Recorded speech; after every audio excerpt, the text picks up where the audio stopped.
According to the National Electrical Code, Article 312.6, the number of conductors permitted in a raceway shall not exceed full calculations. The NEC does not specifically prohibit multiple conductors from entering a raceway through the same connector.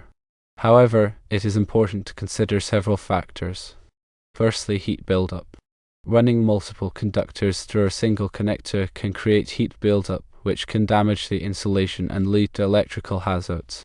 Secondly, wire damage. If the conductors are not properly secured, they can rub against each other or the connector, causing damage that could result in short circuits or ground faults. Thirdly, code interpretation. The NEC is subject to interpretation, and it is possible for different inspectors to have different perspectives on certain code requirements. While it may be technically permissible to run multiple conductors through a single connector in some cases, it is generally not considered best practice. It is preferable to use separate connectors for each conductor to minimize the risk of heat buildup and wire damage.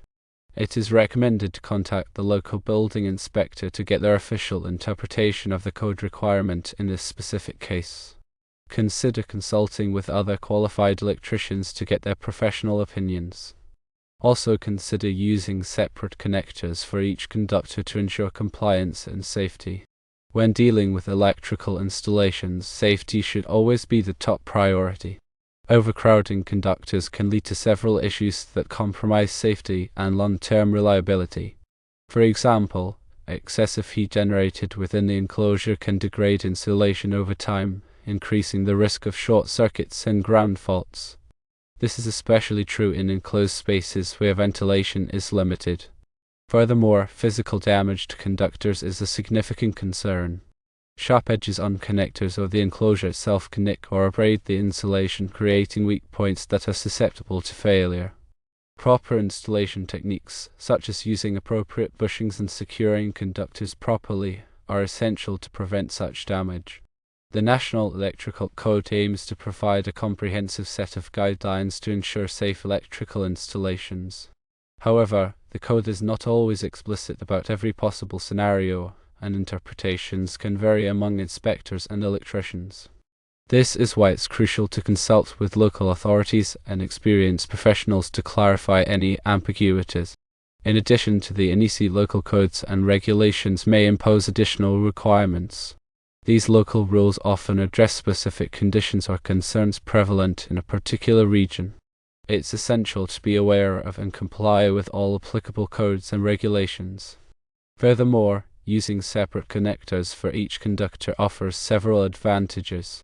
It simplifies installation and maintenance, improves heat dissipation, and reduces the risk of wire damage. While it may require more connectors and slightly more space, the benefits in terms of safety and reliability are well worth the investment.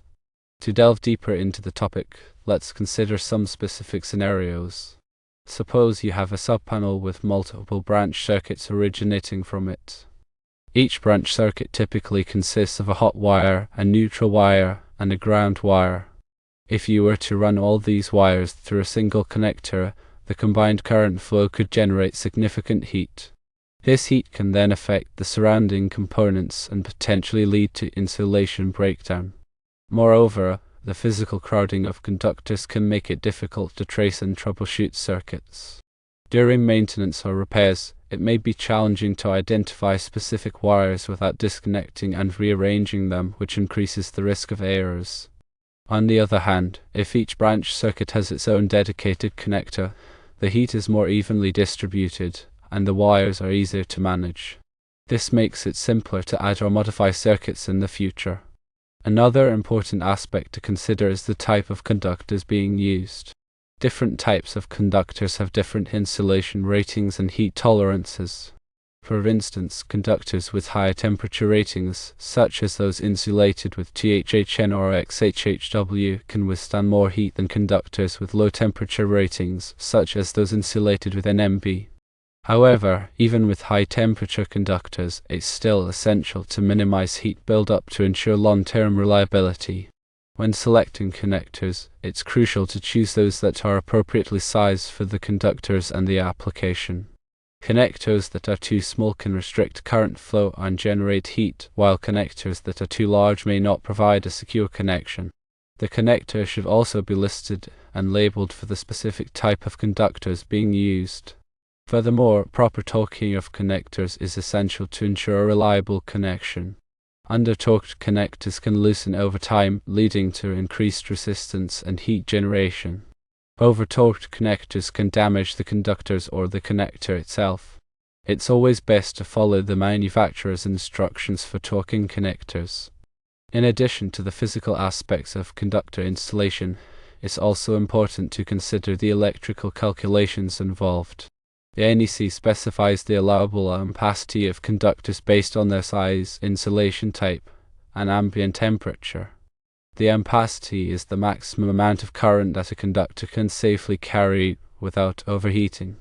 When running multiple conductors through a single raceway or enclosure, the ampacity may need to be derated to account for the increased heat buildup. The derating factors are specified in the NEC and depend on the number of current-carrying conductors and the ambient temperature. Ignoring derating factors can lead to overloaded conductors and potential fire hazards. Moreover, the NEC requires that all electrical equipment be properly grounded. Grounding provides a low impedance path for fault current to flow back to the source, which helps to trip over current protection devices, such as circuit breakers or fuses. Improper grounding can increase the risk of electric shock and equipment damage. The grounding conductor should be sized appropriately for the circuit and connected to a grounding electrode system. The grounding electrode system typically consists of a ground rod, a metal water pipe, or a concrete encased electrode. It's also important to ensure that all metal enclosures and equipment are bonded together to create a continuous ground path. Bonding helps to equalize the voltage potential between different metal parts, which reduces the risk of electric shock.